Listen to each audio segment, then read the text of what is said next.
Intermediate విద్యారంగంలో అగ్రగామి మన NSR impulse education institution. IIT, JEE అయినా, నీట్ అయినా తిరుగులేని విద్యా సంస్థ NSR impulse. Yes, continuation to the last class, that is the structure of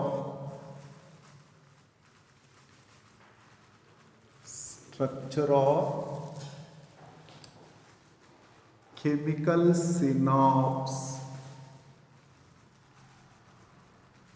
Structure of the chemical synapse. Then what is the structure of the chemical synapses means? Just assume this is the free synaptic neuron which is present in front of synapse. That neuron is said to be as the free synaptic neuron. This is said to be as the presynaptic neuron. Again, in the presynaptic neuron, these are said to be as the telodendrite. Each and every telodendrite is terminated with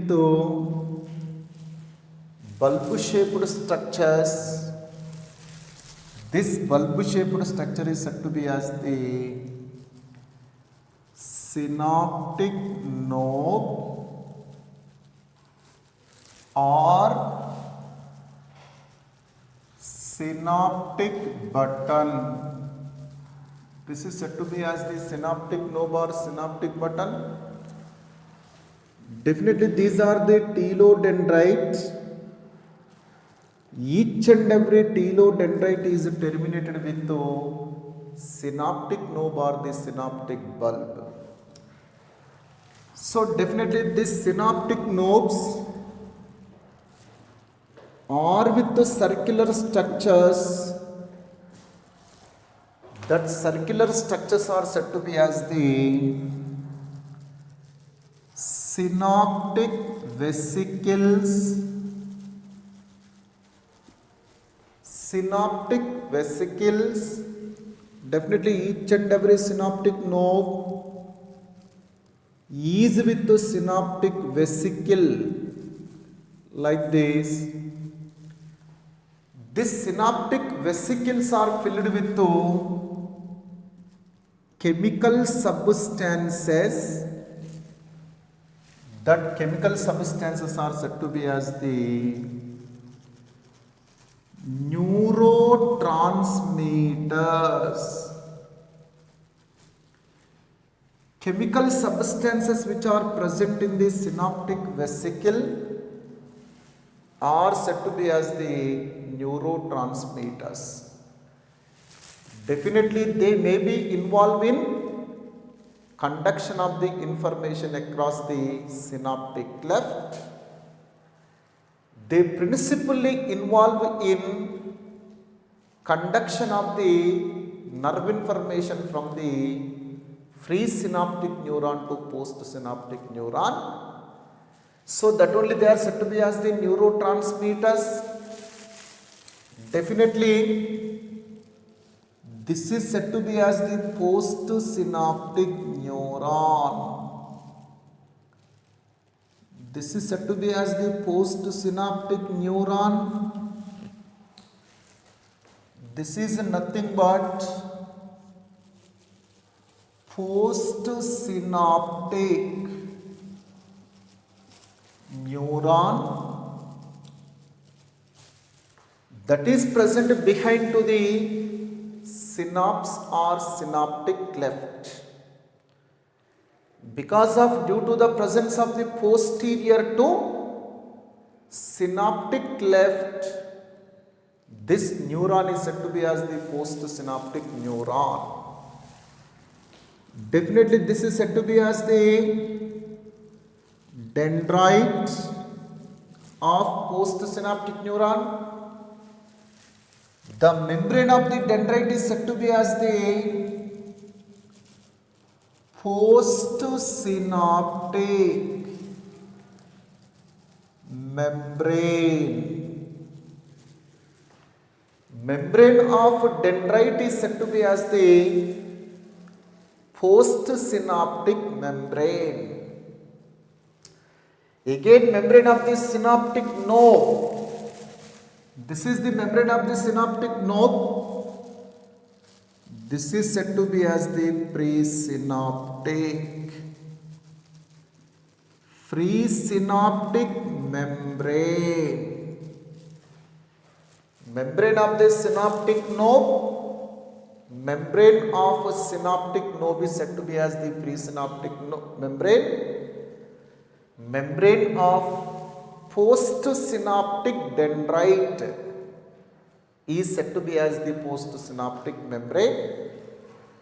Between these two, whatever the space is present, which is filled with the fluid, that kind of the fluid filled space is said to be as the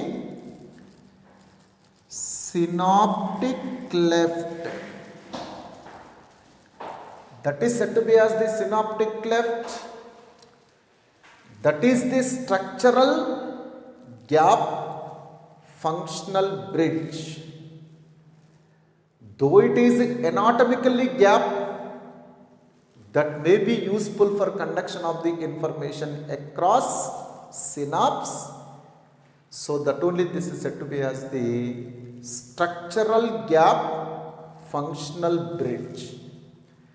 Again, whatever the neurotransmitters which may be releases into the synaptic cleft during the transmission of the nerve information, these neurotransmitters are of two types. Definitely neurotransmitters are of two types. One is the excitatory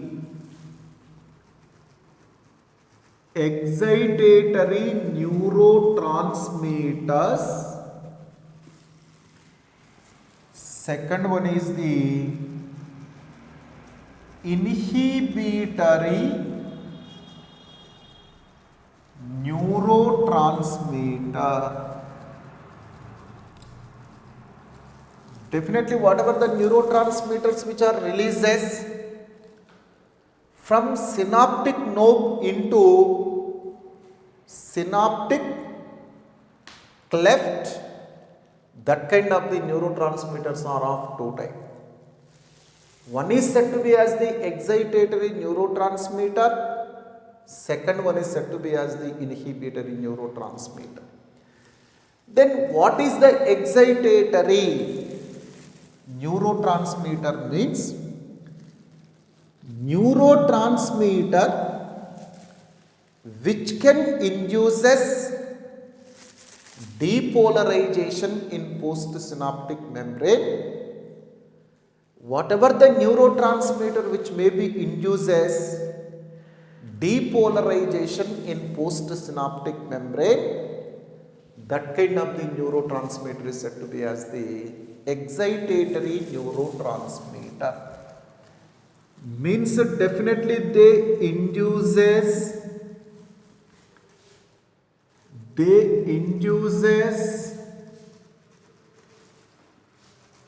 depolarization in postsynaptic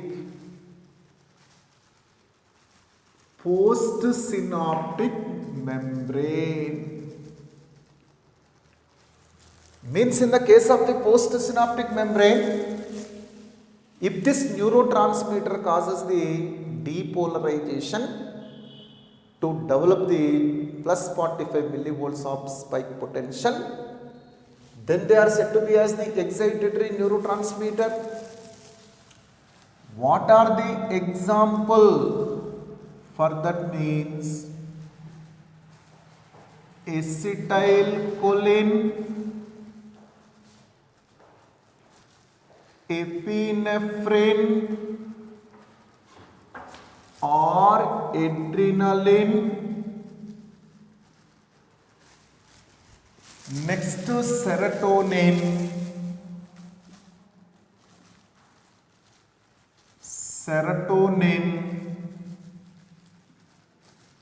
dopamine.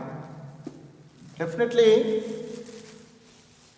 acetylcholine, epinephrine or adrenaline, serotonin, dopamine.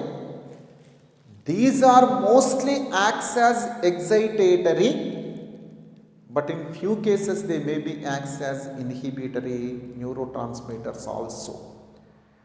In most of the cases they may be acts as the excitatory, means whenever they may be releases into the synaptic cleft, in synaptic cleft they may be reaches to postsynaptic membrane finally, where they may be induces, they may be causes the depolarization in postsynaptic membrane. So that only they are said to be as the excitatory neurotransmitters. Definitely this excitatory neurotransmitters always causes depolarization in postsynaptic membrane. So that only finally here plus 45 millivolts of spike potential is generated in postsynaptic membrane due to the depolarization. So if this kind of the plus 45 millivolts of spike potential, if it is generated in postsynaptic membrane due to the excitatory neurotransmitters, then that potential is said to be as the EPSP. What is the meaning of the EPSP? Excitatory postsynaptic potential. Means due to the involvement of the excitatory neurotransmitter in postsynaptic membrane, depolarization is occurs. Finally that leads to the generation of plus 45 millivolts of spike potential. That is said to be as the excitatory postsynaptic potential, that is the EPSP. Second type of the neurotransmitters are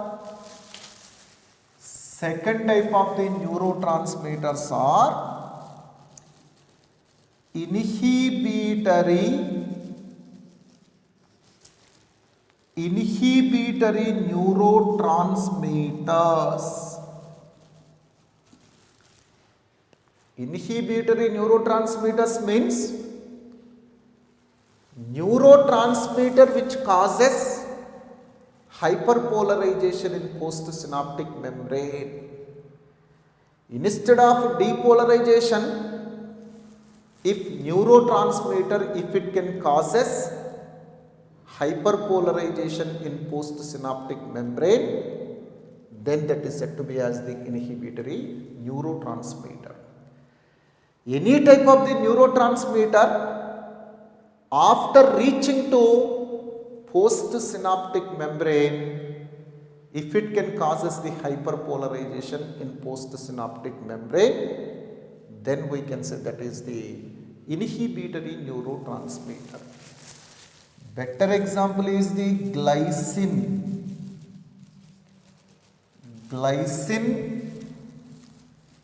GABA. What is the full form of the GABA? Gamma amino butyric acid. Gamma amino butyric acid is nothing but GABA. This too always causes hyperpolarization on postsynaptic membrane. So that only they are said to be as the inhibitory neurotransmitters. So definitely due to this neurotransmitters in postsynaptic membrane, finally due to the hyperpolarization, how much resting membrane potential is gets generated means minus 90 MV. Due to the hyperpolarization in postsynaptic membrane, finally minus 90 MV resting membrane potential is gets established or generated. That potential is said to be as the IPSP. That is said to be as the IPSP. That is the inhibitory postsynaptic potential. That is the inhibitory postsynaptic potential, that is the IPSP, that equal to minus 90 MV. So in that way, whenever the excitatory neurotransmitters are releases into the synaptic cleft, definitely from where they reaches to the postsynaptic membrane, where they may be causes the depolarization. Finally, plus 45 millivolts of spike potential is generated, where that is said to be as the excitatory postsynaptic potential. Instead of that, if inhibitory neurotransmitters are releases from the synaptic vesicles into synaptic cleft, from where if they may be reaches to the postsynaptic membrane, where if they causes the hyperpolarization in postsynaptic membrane, definitely in hyperpolarized condition, what is the resting membrane potential which is gets established means that is the minus 90 MV. That potential is said to be as the inhibitory postsynaptic potential. Excitatory neurotransmitters always finally generate excitatory postsynaptic potential on postsynaptic membrane. Inhibitory neurotransmitters always generate inhibitory postsynaptic potential on postsynaptic membrane.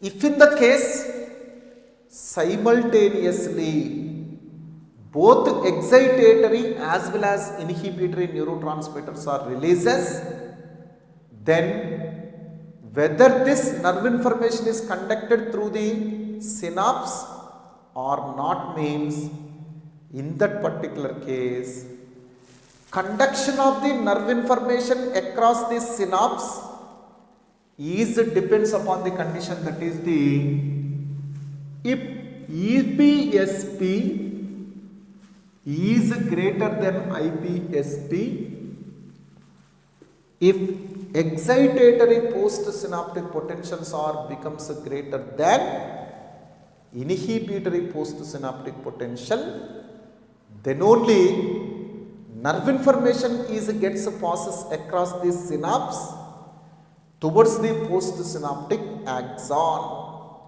Otherwise, if this kind of the EPSP is becomes less than EPSP is becomes less than IPSP, in this particular case, nerve information conduction across the synapse is not taken place. So to conduct the nerve information across the synapse, the condition is nothing but IPSP always must be less than EPSP, or EPSP always must be greater than IPSP for conduction of the information properly across the synapse. Again, what is the mechanism of the conduction of the nerve information across the synapse? What is the mechanism of the conduction of the nerve information across the synapse means, whenever the motor information is conducted from cyton to axon. Whenever nerve information or motor information reaches to the synaptic node, definitely from the central nervous system, whenever the motor information reaches to cyton, from where that is conducted to synaptic node. In the synaptic node, whatever the membrane which is present, that is the free synaptic membrane. Definitely in response to that information, in the free synaptic membrane, calcium voltage gated channels which are present there gets open. In response to this information, calcium voltage gated channels which are present in the free synaptic membrane, there gets open. By that way, calcium plus 2 ions which are present in the surrounding, they starts inward movement into the synaptic node. As the calcium concentration is increases inside of the synaptic node, this synaptic vesicles moves towards the posterior. As the calcium concentration is increases inside of the synaptic node, this synaptic vesicles are moves to down. Later from them, by exocytosis process,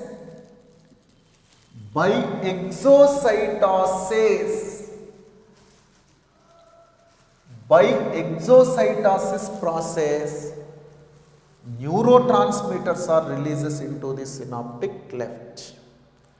What is the meaning of the exocytosis? Without rupturing of cell membrane,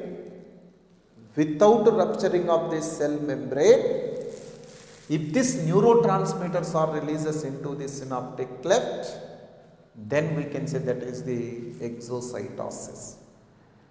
Without getting damaging of the cell membrane, without getting rupturing of the cell membrane, if this kind of the neurotransmitter which is present in the synaptic vesicle, if it is releases into the synaptic cleft, then we can say that is the exocytosis. In that way, finally, neurotransmitters are releases into the synaptic cleft. Later from the synaptic cleft, they may be reaches to the ligand gated channel which is present on the postsynaptic membrane. This neurotransmitters finally attaches to the ligand gated channel which is present on the postsynaptic membrane. Later, they may be causes depolarization or hyperpolarization in postsynaptic membrane. In that way, definitely this nerve information, whenever it is reaches to the telodendrite, from where into the presynaptic membrane, in response to that nerve information, this calcium voltage gated channels which are present in the presynaptic membrane are gets open. By that way, inward movement of the calcium is taken place into the synaptic node. Due to the increased concentration of the calcium, this synaptic vesicles moves to down. Later, they releases neurotransmitters into the synaptic cleft by exocytosis. This neurotransmitter later reaches to the ligand gated channel which is present on the postsynaptic membrane. Later they causes depolarization or hyperpolarization in postsynaptic membrane. If in the case neurotransmitter which is attaches to the ligand gated channel, if it is excitatory in nature, that must be induces depolarization in postsynaptic membrane. Finally, that leads to generation of plus 45 millivolts of spike potential. That is said to be as the excitatory postsynaptic potential. Otherwise, neurotransmitter which is attaches to the ligand gated channel, if it is inhibitory in nature, that must be induces, that must be causes hyperpolarization in postsynaptic membrane. By that way, finally minus 90 MV, this resting membrane potential gets established. By that way, this minus 90 MV of resting membrane potential, if it is established, then that is said to be as the inhibitory postsynaptic potential. In that way, if this kind of the EPSP becomes greater than IPSP, if this kind of the EPSP becomes greater than IPSP, then only this information is conducted to the postsynaptic membrane, postsynaptic neuron. Otherwise, if EPSP becomes less than IPSP, then in this particular case, this information may not be conducted across the synapse to the postsynaptic membrane.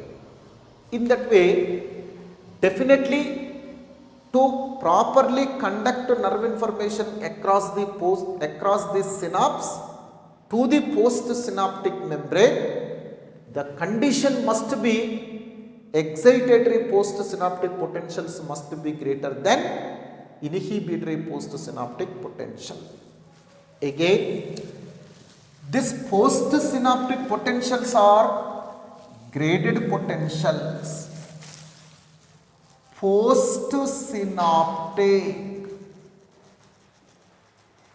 Postsynaptic potentials are graded potentials. What is the meaning of the graded potential?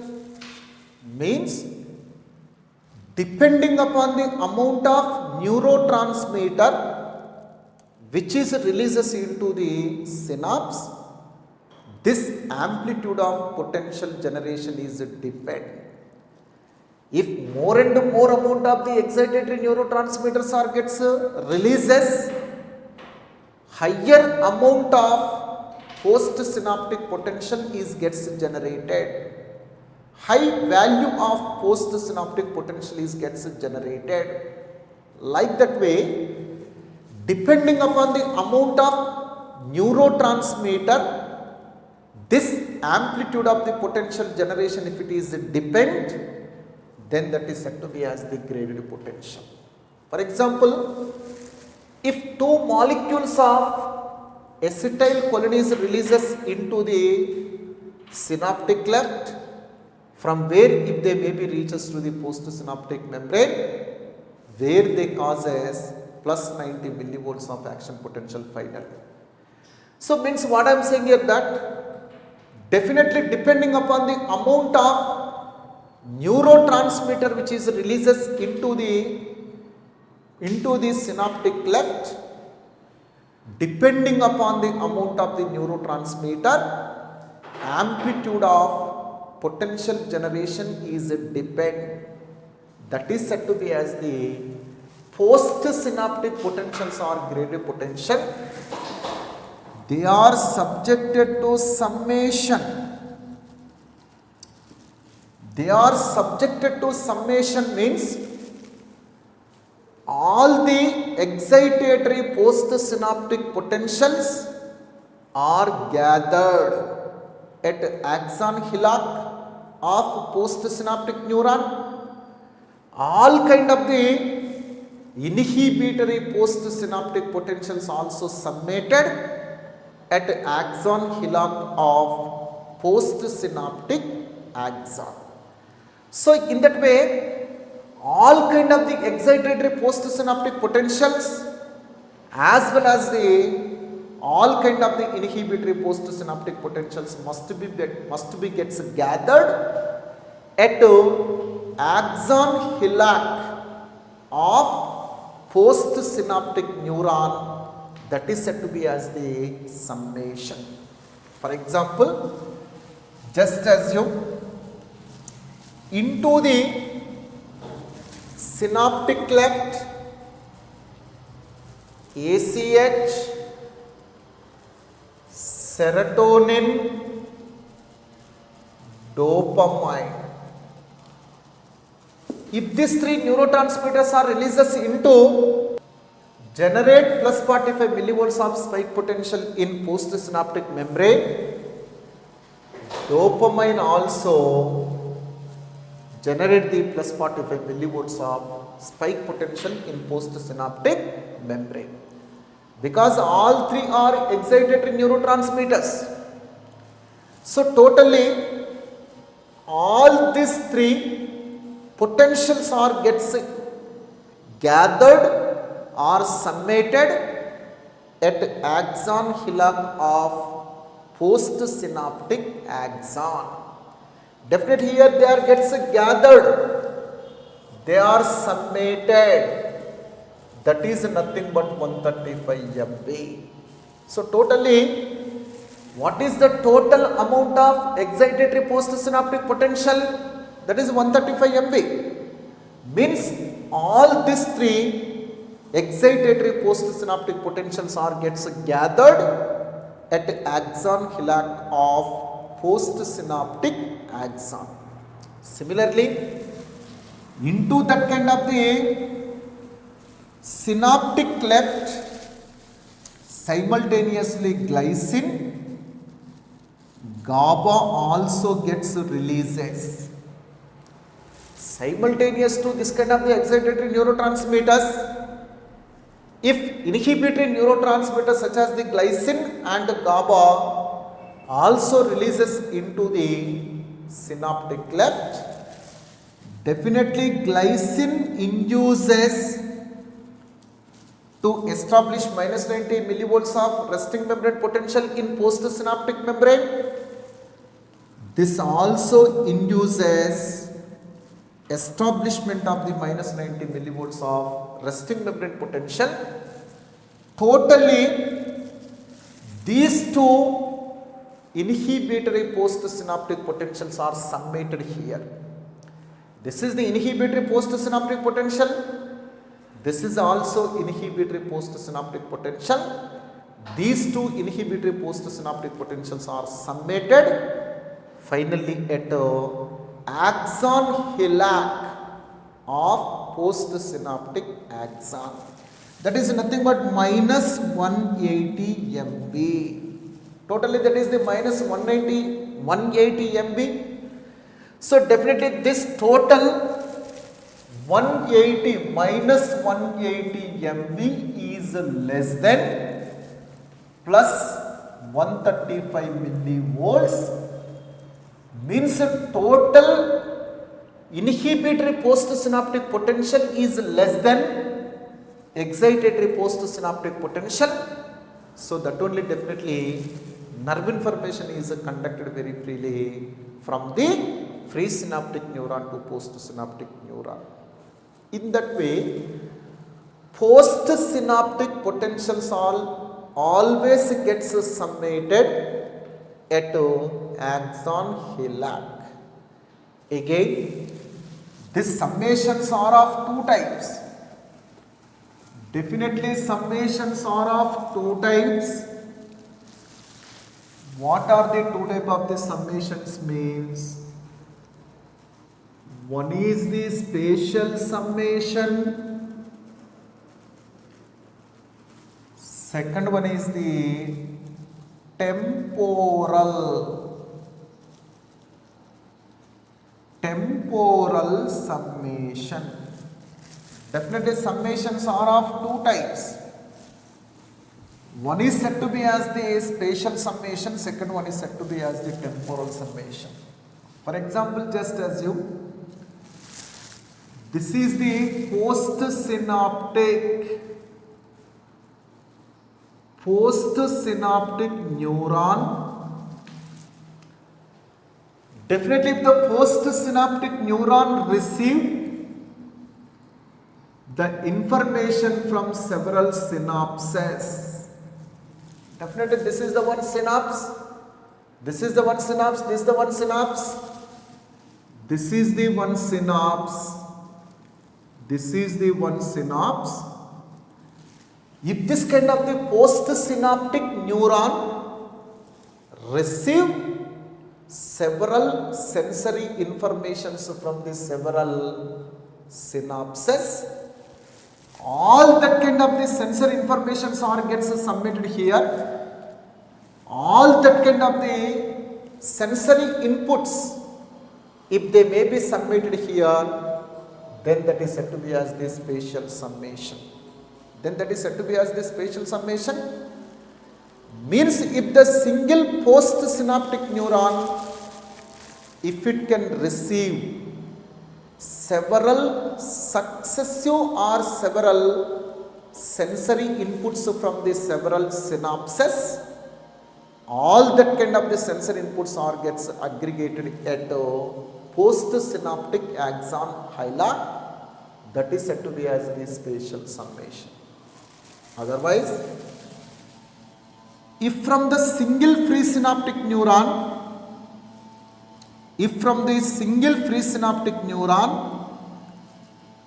successive several sensory inputs or reaches to the postsynaptic neuron, from this kind of the single presynaptic neuron, from the single synapse, if this neuron receive successive several sensory inputs repeatedly, all that kind of the successive sensory inputs, if they may be aggregated at axon hillock, then that is said to be as the temporal summation. Definitely from the single synapse, if this postsynaptic neuron receive several successive sensory inputs and finally they may be gets aggregated at axon hillock, then that is said to be as the temporal summation. In that way, from the several synapses, several sensory inputs are reaches to the postsynaptic neuron. If they may be summated at axon hillock, that is said to be as the spatial summation.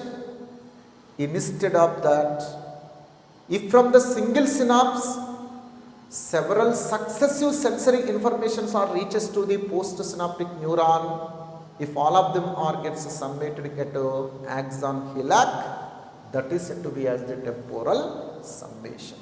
This is the synaptic transmission.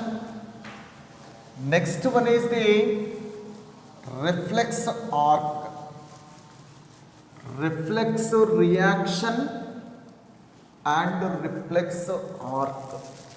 Intermediate విద్యారంగంలో అగ్రగామి మన NSR impulse education institution. IIT JEE అయినా neat అయినా తిరుగులేని విద్యా సంస్థ NSR impulse.